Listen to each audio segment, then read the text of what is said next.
Welcome to the Savvy Shopkeeper Retail Podcast. I'm your host, Kathy Cruz. So if I sound like I'm laughing, I am. I'm happy to share that this is the last episode of this current Shopkeeper Story series. This time we brought in lab members, and if you listen to the previous 3 episodes, you heard me interview several other shopkeeper lab members. And today I have Lisa Bridenbaker of Bridenbaker Design. Is it design or designs? Designs.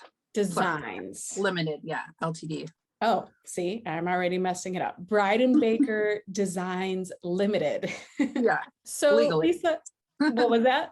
Legally, it's that's legally, what it is. Got it. So I like to start these episodes just by asking who you are and what is Bridenbaker Designs? I'm Lisa Bridenbaker. Bridenbaker Designs is a sustainable home goods, art, and accessories store. Online on Etsy, pattern by Etsy, wholesale, and I do markets. And it's a creative outlet for me. It's a way for me to stay home with my son and be a stay-at-home mom, as well as really do something I'm passionate about and work for myself. So I get to incorporate my husband into it. He does a lot of the stuff like the building of displays and anything I have to be drilled or nailed or cut or measured. He'll do everything that I ask him to do. So he's part of the partnership that we have. I love it. So it's definitely a family team event. Sure. Yeah. Everything's done here at home in our home studio or our garage. And then we just recently started to lease a space to move everything into so that I can have a little bit more time away from home to get stuff done.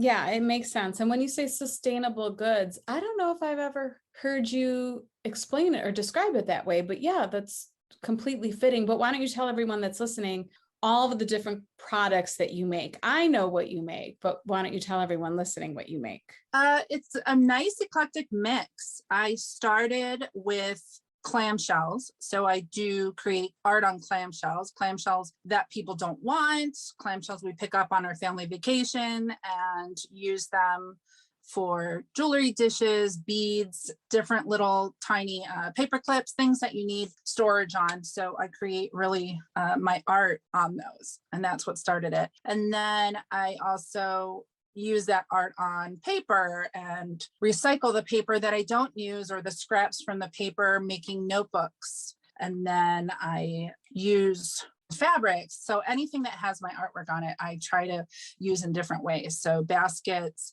zipper pouches, bags, jewelry, anything that you would see at a home store or like the accessories section of a boutique, little cute stuff. That's the kind of things that I make. And I love that you use the word eclectic because it is very eclectic, but it all works. And normally if I see something pop up in my feed, I know right away that it's yours, even though there's such a big mix.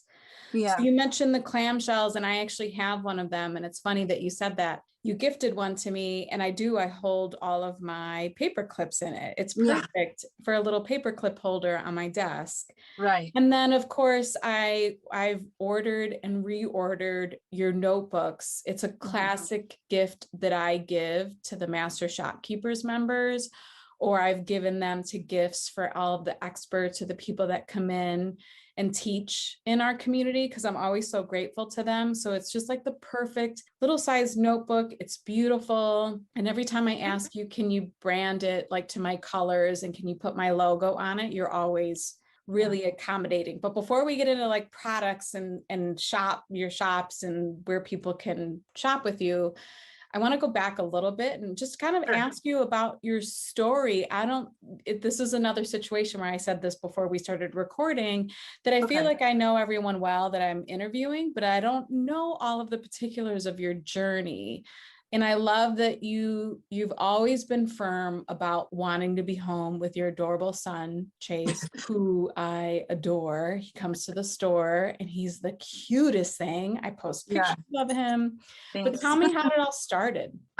Well, I actually was always working in restaurants and just working, but I loved creating on the side. So I would come home and spend nights on the floor just making stuff, random stuff, didn't have an idea about about art or, logistics for a business. I didn't even think I could make a business out of it. And then I went to school and decided I was going to not work in the restaurants anymore as an adult. And I believe 28, went to get my law enforcement degree. I've always been interested in law enforcement, mostly investigative work, behind the scenes, putting the puzzle together. Well, while I was at school, some of the classes you have to take was art therapy or art or electives. And I started to take those classes that I just fell in love with, ended up following through with those. And when I graduated with my degree in law enforcement, I actually went for my bachelor's in art and switched gears completely. And while I was there, I ended up just getting a general art degree. So I got to do not just to make money or have a business, but just to do something that I really enjoy and learn about different techniques I've never learned before. So I was able to learn from the best teachers at Baldwin Wallace and really use those skills to better what I do later on. So I didn't just learn a few things there. I just was able to take those little stepping stones and build my own brand and my own stuff with what I learned from there. And so it kind of snowballed. It's been that way. I mean, I'm still growing and still learning. And every year I do something different because these images pop in my mind and I try to make it happen and make it work and try to use my own aesthetic, which was hard. It took a long time for me to really come up with what I like to do and what I like you said, when you look at my stuff, I want you to see that it's mine, not a copy image of somebody else or everyone that's doing something on Pinterest. I wanted it to just be, oh, that's Lisa's work. So that's really the journey. And what inspires you for all of your designs? Because you have the rope baskets, you have the clamshells, you have the paper products, you have textiles, anything like outdoors. We go to the beach with our in-laws and take family vacations. So we have a lot of outdoors, woodsy, rope, nautical, shells, baskets, wood that's worn out, really anything that's outdoors in nature. Also, some of my old artwork comes into this as well, which is very colorful and very abstract. And that has to do with the law enforcement investigative psychology. So I've always had some brain kind of psychology all over the place going on with me, ADHD type things, and I couldn't really focus and stuff was everywhere. So my abstract work actually started to play into my nature. So sometimes a description saying I'm inspired by nature and psychology. Well, that's why. It's the colorful, the way people move, the way birds go, fly to the plants and trees. And so it's all one big psychology, nature ensemble. That's so interesting. It's so interesting that you went from law enforcement to art. What was the time frame or what was the timeline? Like you graduated with your art degree in what year, and what year did you start Bridenbaker Designs? I started making items and selling shells in 2013. I was in my 30s, late 30s, maybe middle. And I was a volunteer coordinator for the Berea Arts Festival because I wanted to kind of get into art while I was doing the classes, and I minored in psychology and I majored in studio art. So I joined the Arts Festival committee and I started to learn about events that were going on. And I sold my first shell and a whole bunch of shells that day at an event that they were holding. It was more of a fundraising event, and I enjoyed it. And I had met my husband in 2011 at our class reunion. So I was still at BW for that time. And we just didn't know each other in school, started dating, got married in 2014. And he has been my biggest supporter for everything. So it went from shells and here, I picked this up so you can do your art. And it's just, once you do one show and you sell an item that you made and people love, you just want to do more. And that's what it was. It was really like, they love this crazy things coming out of my head onto these shells and they love it. Okay. I kept doing it and it was awesome. And people just made me feel so good. And I just kept wanting to give back. So that's why I do a lot of things that I can give and do and help out, because it feels good. It's not a 9 to 5. It feels good. Then that shows in everything that you do. And we'll talk about giving back for sure, because I think of, if there's one person in all of the Savvy Shopkeeper community between both groups and anyone I've ever worked with, you for sure, one of the most giving people. But I just want to go back to the timeline a little bit. So it's been 8 years since Yeah, you probably first sold at the Brea. right. And when Lisa refers to the Brea Arts Festival, you said it was, that's in Yeah, Ohio. We're both obviously in yeah, Northeast Ohio. So Lisa does shop in my store. That's, how I know Lisa more, probably more so than other group members. But when you think about the 8 years, like, are you happy with the journey? Are you happy where you are now? Does it surprise you maybe that you're moving into a studio space? I didn't even think about the time being 8 years because I just feel like I'm still growing. So I'm perfectly thrilled with where I am right now. And this year, especially, I feel like I've really honed in on doing the art and mixing it into home goods and accessories. So doing my florals and carving stamps and actually starting from a thought in my head to making it come alive. And I feel like this is the first year that I really felt like I can incorporate my art with my items instead of just making something. It makes sense. And when did you shift, or when did you start selling wholesale? Because we have talked about that in a couple of these interviews. This beginning of this year.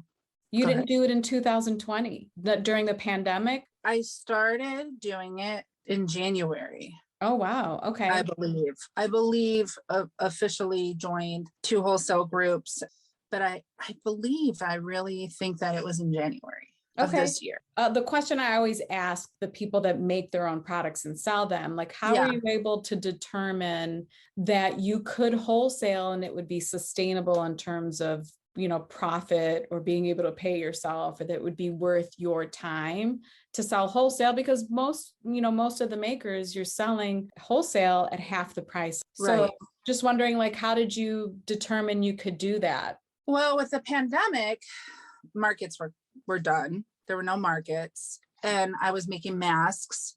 And so I was like one of those first people that jumped into making masks and donating masks and helping. And then I realized I could do my own printing, my own stamping on the fabric and screen print from home. And so really it was low cost, and I wanted people to enjoy their masks. And so I think the idea came from that. But I know that I started to do the masks, and then that led into cost for what I can make at low cost and still be in my hands, and not go to a printer and still do stuff at home. I still want it to feel homemade, but not look cheap. So I was able to still do it and calculate that a lot of the things that I can make are still on the low end, because it's not just about the business for me. And I know a lot of people have a different story. It was for me to work and stay home. And what I was making in a restaurant and what I was making anywhere else, it's no different than what I can do wholesale. I mean, it balances price wise out, and I still get to do what I love, and I still get to give people things that they enjoy. And that's what it means to me, really. And I love that, by the way, of course. Where are you selling in stores now? Are you set up in stores where you're delivering and dropping off and selling, or are you shipping? Now Yes. you're on Tundra, and what else? Yeah. Abound. Okay. So abound.com. Yeah. So I was doing boutiques, different consignment shops before COVID. And a lot of those, all of them actually closed down for COVID, and some of them did not open back up. So I was having a hard time with that part, because that was half of what I was doing and what I was making. Because online really is a place for people in person at markets and stuff to go to find me, to look at stuff. But most of what I sold was in markets and in boutiques, consignment shops. And then last year just changed everything. So I had to switch gears and think about what other markets, how else can I do this? What can I do? And so I added different products. I added the baskets. I added things that I used at home that I thought maybe other people would enjoy. So I was making those. And then that led to the wholesale. So I'm able to still make stuff at home, still have my hands in everything, and still have it be low cost. I'm sure some people wouldn't be happy with that kind of cost. They want to pay themselves a lot more. For me, it works because I still get to stay home with my son and not worry about a third party bringing in goods. Yeah. And I try to say this all the time. I said this on a podcast episode that just got published, the one about human resources and the roadmap to human resources. If you want to hire, I made sure to preface it at the beginning, like, listen, you do what makes you happy. You do what works for your family, for your situation. And that's the one thing I've learned for sure is every shopkeeper is different. But the one recurring thing that keeps coming up in all 4 of these shopkeeper stories interviews with the lab members is how COVID and the pandemic and the situation with retail store owners, or the situation with retail overall, really, I want to say, I was going to say affected your businesses, but it almost created different parts of your businesses. I feel like for all 4 of you. So I'll be curious to see what you think when you hear the other 3 episodes with Brittany, Rachel, and Casey. But for all, it was the same, like all 3 of them, the pandemic made them pivot. All 4 of you did. And we're made to make stuff. It's in me. I cannot imagine not. So it wasn't an option to just stop and close down Bridenbaker Designs. It was an option to just move on and see what else I could do. What is going to work? What isn't going to work? And just keep going. I am blessed because I have a husband who works full time. And so I have this opportunity to do this. I'm not going to give up. I'm going to keep going. And if people stop buying storage baskets, I'll move on and put my art on something else and come up with another fantastic idea. So yeah, it changed a lot though. For sure. I do have a boutiques are starting to open and invite more artists. I'm seeing more and more vendors needed. So I am in a new boutique that just in Berea that opened up. And that is one of many the wholesale accounts have as well. So Lark and Vine has some of my baskets going to be opened up. And she's a Savvy Shopkeeper member. Yeah. Yeah. She's opening in a couple of weeks, right? So this isn't for those of you that are listening, because we have people that listen from all over the world. Another Northeast Ohio connection. It's another group member. She'll be opening in it's July or August. She's opening soon. Another home decor store. So yeah, I love watching everyone's journey. But the one thing that I wanted to make sure I mention is, if anyone can pivot, it's an artist. It's a creative, right? Like, we will figure it out. We'll try something else. Yeah. Your brain doesn't know not to. It's just, us artists are all over the place. You're going to keep going and always have a bright idea in the back. Yeah. And you also mentioned ADHD, which is a topic that's been coming up a lot. In group memberships, just kind of curious, like, are you, if you don't mind sharing, are you diagnosed, maybe not diagnosed, but pretty certain that you have that? And how do you navigate it? I know that I have it. I don't think I was officially diagnosed, but I did have problems with a lot of that focus and a lot of things going on. And so I did end up with medication on Zoloft, and it was night and day for me. And not everybody has that. Not everybody, that's not the one for them. But for me, I think before COVID, I started it, and I wish somebody would have sent me off to the doctor to get help when I was younger, because it probably would have made a lot of things make sense. So ever since that happened, my focus has been the business, and I've noticed the change from the time that I was on medication that can really even things out to the time that I was able to build my brand, marketing, come up with an idea, really educate myself, investigate, invest in time. It was because of that medicine. It was. There's no doubt in my mind. The minute that I was able to fix that part, I was able to really build up my brand and come up with more ideas and actually get them out there and follow through with them. Which you set up my segue really nicely, because you were talking about your brand and your marketing, which is the other thing that I want to talk about, because I think you do such a nice job on social media. And I don't think I've ever told you this, but I notice it all the time. you're one of the brands or one of the shopkeepers or one of the small businesses that takes time to comment on other store owners' accounts. You comment, on Savvy Shopkeeper posts. Yes, you comment on the Salvage Boutique posts. Yeah. And you are consistent. And I want to make sure that I give you credit for that and that I mention it because I see it all the time. And I would imagine that that probably accounts for some of your business or maybe an increase in business because you're always out there. So other than that, or if you want to share a little bit more about why you do that or how you do that, what other ways other than being on the wholesale platforms do you do to market your business? Well, I would say that wholesale platforms is a nice side thing that I do, but I really like being out in boutiques and market and online. And I do think that commenting, and not just fake comments, like truly like the post that you're commenting on. You don't have to comment on everyone's every time, every day, but there are so many out there that I've scrolled past and I'm like, wait, I got to go back because they need to know that I saw this and I like it. Whether it's a cheesy comment or just a heart, I mean, it's got to be something. And I hope that it accounts because I know I look at comments on people's.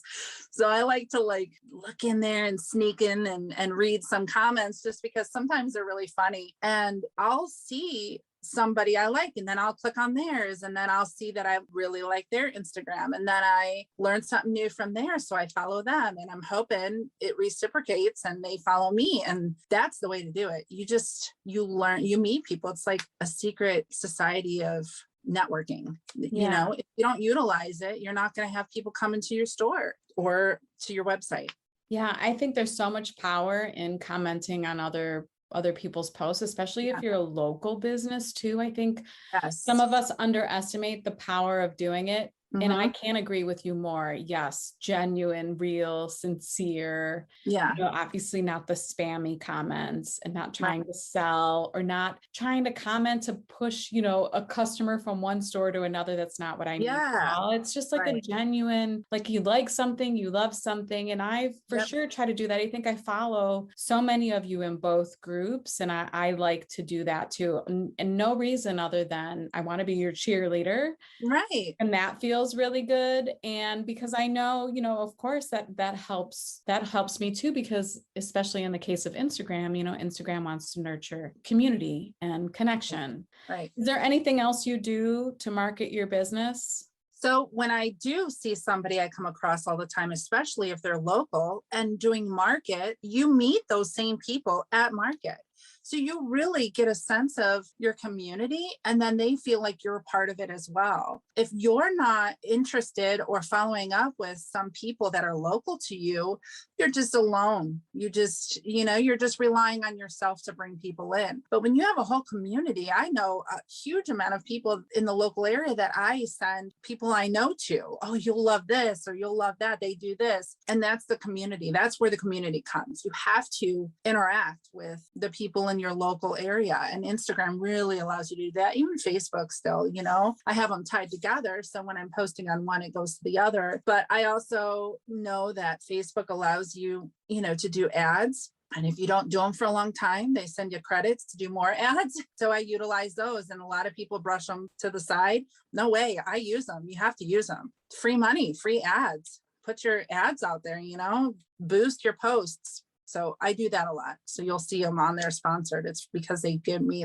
free money for that. Oh, that's so smart. No, I don't think anyone has ever said that. People, I'm going to use the words my sister uses, poo-poo. People poo-poo boosting posts. I wrote a whole blog post on it. I don't think boosting is appropriate for every situation or every person's marketing needs. But for sure, there is a time and space and a way that you can do it effectively by boosting your post. But that would go into a whole nother episode. So let's be careful there because I turned that into it. If you don't know, Facebook boosts it on whatever you're doing. It also is on Instagram automatically. So you're really advertising on both platforms so it's worth it, even that little extra amount of people. Yeah. Who doesn't love free money? Right. And why would you not utilize that every single time? So I love that you talked about community because you've been part of the Shopkeepers Lab, which was Savvy Shopkeepers to begin with. You've been part of this whole journey, I feel like, with me from early on, or maybe even from the beginning. And I've talked about you in other episodes. I've linked you, I've shared, your website, I've mentioned you, I've shown gratitude, but I still sometimes feel like it's not enough. But if you've heard me talk about Lisa, it's because the second I announced that I was going to create the Savvy Support Fund, and it was a fund to help shopkeepers get tickets to educational events or just support them in general, we gave away 8 scholarships last year as soon as the pandemic hit to help retail store owners pay their utilities. But Lisa's always the one that stands up and says, what do you need? How can I help you? Or I'm going to sell at this market event and I'm giving 10% or whatever it is that you decide to the fund. And then she shows up at my store with an envelope of cash. Could look suspicious. I know. But you've done that on several occasions, and every Christmas holiday season, you do the same thing. And I just want to make sure that I mention that it's you that does that. And I'm so grateful for it. We've been able to gift people with opportunities. The one opportunity or 2 opportunities that we just gave away now were a full scholarship to the retreat and then a ticket scholarship. And I genuinely pulled names out of hats for people that applied. And I was ecstatic that Lisa won the ticket to attend the retreat. It's, just like you said, like reciprocate or get back what you give, all that stuff. So thrilled. Oh my gosh. I was so happy. I couldn't wait to tell my husband, because it was one of those things that we had to choose what we can manage and with my son, and I just was really nervous about it. And then when that happened, I was so happy. I was so excited. I made it work. I immediately got my reservation. Good. Yeah. Well, I was ecstatic that you won, and I'm so glad you'll be there. I mean, to do something like that, you're just so amazing to have the support fund. That's why I give to it, because you use it for people like me, running little businesses and trying to educate and trying to learn. And I love it. Well, thank you. I think, I love you too. And, I just adore everything that you do. So being in, the Shopkeepers Lab, as long as you have, is there anything from being in the group or having access to the Academy that's helped you, your business, or what is it that you appreciate about being a member just in general? I really learn so many things, because it's a community where you're not afraid to ask a question, and it's not ever negative. It's always positive.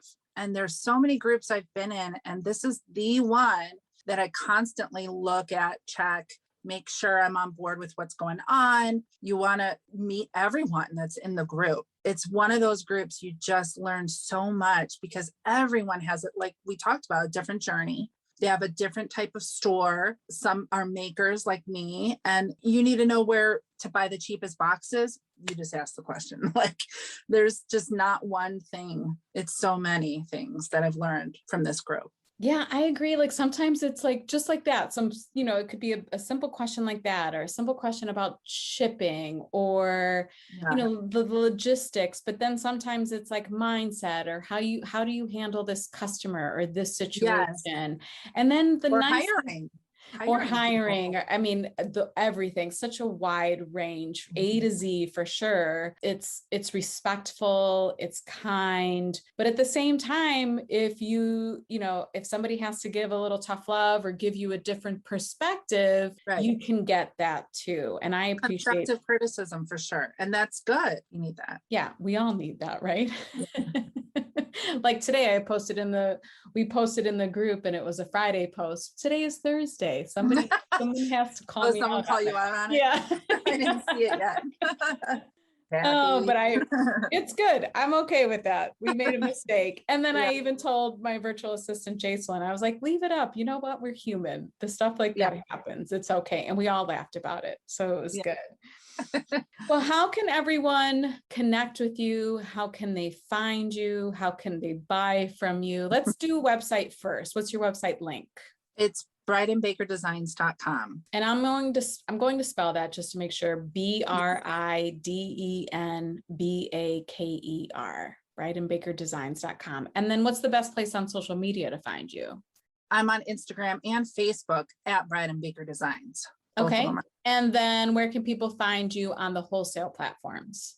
on Tundra, Bridenbaker Designs. So it's tundra.com/shop/Bridenbaker Designs, I believe. And Abound is helloabound.com/ I'm not sure if it's shop. I'd have to look that up. That's okay. Bridenbaker Designs Limited, Ltd. Okay. But all of us, like the retailers that buy on there, can do a search and we'll find you. One thing we didn't talk about was Etsy. Do you still sell on Etsy too? Yeah. So my website is actually through Etsy. I'm one of those old souls that still have an Etsy and do my own website off of Etsy. So I don't know how many people still do that, but for me, it works. I like the best bang for my buck. I pay for Pattern, which is my own site. The purchases go through Etsy, but people can also find me on Etsy. So I've got two. I can drive people to my site. Etsy drives people to Etsy site, and they're both actually merged. So same items. I can do different items as well on one.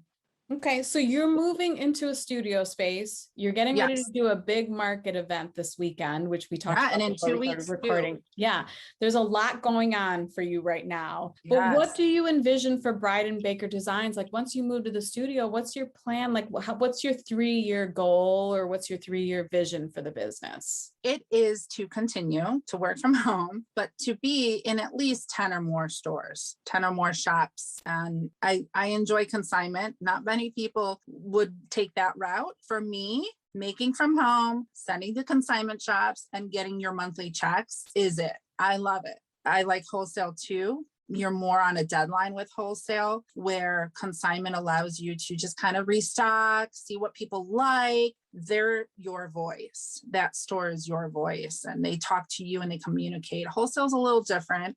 You're not as interactive with those stores. However, I would really like to be in more stores, have more items in more stores. Yeah. Okay.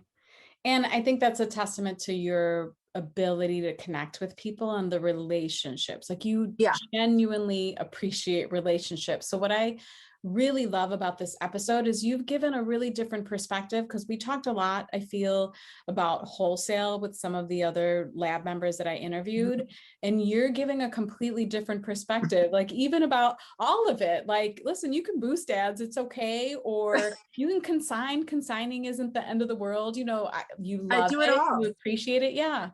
No, it's been great. Well, why strap one, do one thing? You don't need to just do one. For me, it's not about just the making money. It's about those connections and having me out there in all different aspects. That's what it is, good or bad. I hope people like my stuff, but that's what it is. It's just, I want people in all different forms to have access, because shop owners don't always shop on Etsy and find my stuff. They want to know, what can I buy wholesale? How do I get it? So you need to reach that market. Consignment shops, they only want vendors in there that are willing to have your stuff in there for a percentage.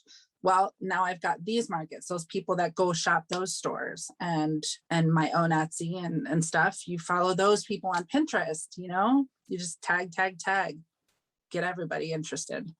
You're like, everyone come into my world. You're all welcome. Yeah, everyone's welcome. I just love talking, obviously. Well, that's a great way to end it. I appreciate you. I say it all the time. I don't know if there are two You're people so nice who have sent more thank you notes to each other. I know. I have them all. I hang them up. I have them all too. I adore you. I appreciate you. Thank you for coming on here and sharing your story and talking. Well, thanks for having me. Yeah. I hope you have a great day and have a great, great market. I will see you on Saturday. Yes, I can't wait. Thank you so much.